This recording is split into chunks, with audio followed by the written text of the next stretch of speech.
Hello and welcome to another video. I'm Northern Soul Reaper and today I'm going to be reviewing Chapter 1 of Paradox Ghostwriter, the new series that's just premiered in Weekly Shonen Jump. Chapter 1's been out for a couple of days and I've read it over a few times, so I just want to give my thoughts on it. Paradox Ghostwriter features a story from Kenji Ichima and artwork by Tsunehiro Date. I'm not quite sure how to pronounce that. I apologise if I'm butchering it. Before we get into the review, I'm going to be discussing some plot points and spoilers for this chapter, so if you don't want to have anything spoiled, I recommend that you go away and read it in the Shonen Jump app and come back and then we can get into the discussion. So let's get on with the review. Paradox Ghostwriter tells the story of Sasaki, an aspiring mangaka who wants to get his manga into Weekly Shonen Jump. It's been his favourite magazine since he was a kid. In order to do this, he's been working as an assistant under pro mangaka in Tokyo and also taking multiple part-time jobs in order to pay the rent. In order to get his manga into Weekly Shonen Jump, there are 3 milestones that he has to achieve. The first one is to win a rookie award, and then to get a one-shot approved, and then the third is to move on to a full series. So far he has achieved the rookie award. He came runner-up a few years ago in the rookie award, but he has yet to move on to the second stage, which is to get a one-shot approved. For the past 4 years he has been drawing storyboards and getting them constantly rejected by his editor. We pick up the story with Sasaki right before the next selection meeting. This is where his storyboard has a chance to be picked to go into the next one-shot edition of Weekly Shonen Jump, but his editor hates his work. Sasaki offers to pull a one-nighter and draw another 47-page draft, which again is rejected. He's now completely downtrodden. He has been working all this time to try and get his work into Shonen Jump, and it just hasn't worked out for the past 4 years. He's on the verge of quitting. He's walking home in a thunderstorm, and just as he gets home he collapses onto the floor and he says he's about to take a breath, and if the words "I quit" come out, I will quit.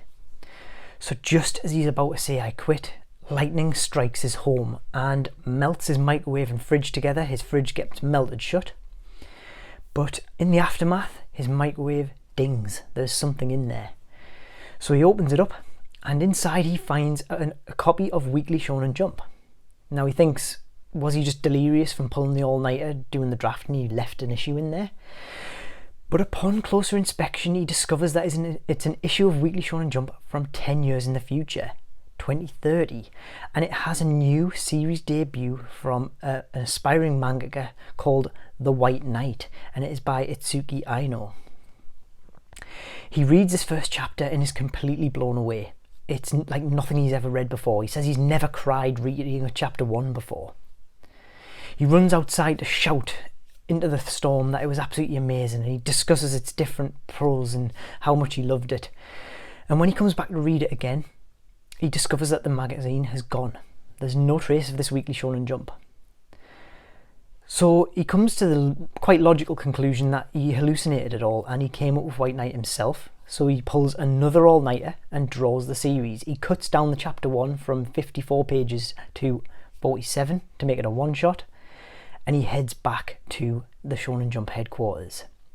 Now, having not made an appointment with his editor for this next day, he runs past the security guards and bumps into his editor, where they have a bit of an argument, with his editor basically telling him to quit. He says, you know, you're no good, your stories are crap. In the altercation, the pages of the storyboard scatter everywhere, and who should pick them up but the editor-in-chief of Weekly Shonen Jump. The editor-in-chief is a kindly person, I get the feeling, and he says, I remember you, Sasuke, from your one-shot. I'm going to give it a read. It's not the manga's fault that you decided to commit a crime and run into the building. So when the editor-in-chief reads over this one-shot storyboard, he says, we can't put this in the one-shot magazine. We have to run it in the full Shonen Jump. So he's basically he's given a new editor because his old editor was a bit of an arse. And he is tasked with cleaning up the storyboard and turning it into a full one-shot, but also getting it ready for full series. Everyone in the building absolutely loves the one-shot that he wrote, and they all have a lot of hope that this is going to be a great title. He heads back to his hometown and has his friends from Art Academy help him flesh out and get the storyboard right and ready for publication. And the one-shot is a complete success. It goes up against the regular titles in Weekly Shonen Jump and it comes ahead in the reader surveys. This is an amazing feat for a one-shot, so he's finding an amazing success with this. But what's happening at home is his microwave is continuing to spit out copies of Weekly Shonen Jump while he's away, from 10 years in the future. And at the end of the chapter, we cut to the present day Itsuki Aino as she picks up the Weekly Shonen Jump copy with the White Knight in it by Teppei Sasuke, and she realises, what is my White Knight doing in Weekly Shonen Jump? And the last words she utter are, how dare you, Teppei Sasuke? So she has a bone to pick with him. He has plagiarised her work. He has stolen it. It might be from the future. He might have thought he was hallucinating, but he has stolen the work. It's a story all about moving forward into a future that should not have happened. That's the final line on the manga. There's a lot to discuss about this first chapter. I really enjoyed the first part where we get an introduction to Sasuke and his goal to get that manga into Shonen Jump. But we also get a pretty in-depth look at the creation process of manga and what it takes to get into Shonen Jump. It gives me a lot to think about when, each week I pick up my Shonen Jump app and I read the different manga that I put in front of me. It gives me something to think about of how these were put together. I thought it was quite interesting. There's a lot of text on the pages in these segments in particular, especially when he's discussing processes of manga or when he's discussing what he liked about the White Knight when he read it. If you're not into exposition heavy manga, this might not be a very good introduction to the world. I don't know whether this is going to continue, but it seems like when explaining the different process of manga and how it's put together, the author gets into a lot of wordiness and text. It might just be that this is required in order to set up the world, but it might be something that is true going forward with this series, so it's something to bear in mind. What I did really enjoy was the overarching plot about this time paradox. He's found this Weekly Shonen Jump from 10 years in the future and he basically copies the idea. He originally thinks he's hallucinating, but we haven't actually seen the aftermath of him coming home and finding a pile of Shonen Jumps on his floor yet. Something's going to click and he's going to realise that he is stealing this artwork. And we also have the other subplot coming through, which is the actual author of White Knight, Itsuki Aino, has discovered that her manga idea is in Weekly Shonen Jump. So there's obviously going to be some kind of, meet up and showdown between the two of them. Now, because this is called Time Paradox Ghostwriter, my theory is that basically she is going to join forces with him and he will be her ghostwriter, with her providing the story ideas and him basically getting it into Shonen Jump because he's already done that. Whether this is something that she's going to be happy with, I don't know, but I doubt that she can go to the Shonen Jump offices and claim that it's her own work because he's already presented the storyboard and he's already in the Weekly Shonen Jump.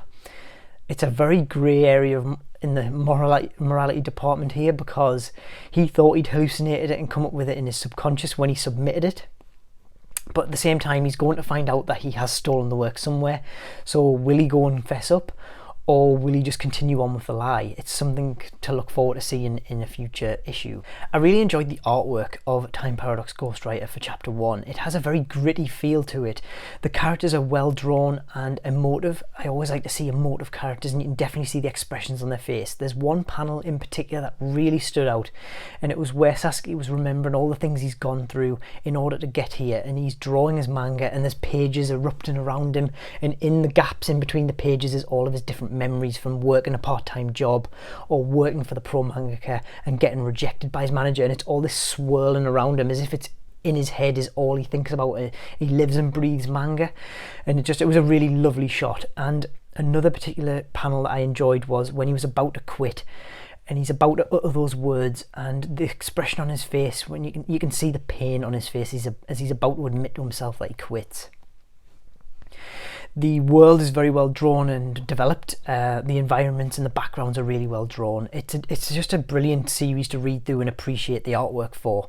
It's a shame that some of the panels had this lovely artwork in the background were walled off with text at times. That would probably be my one biggest complaint, is that there are a lot of text in this.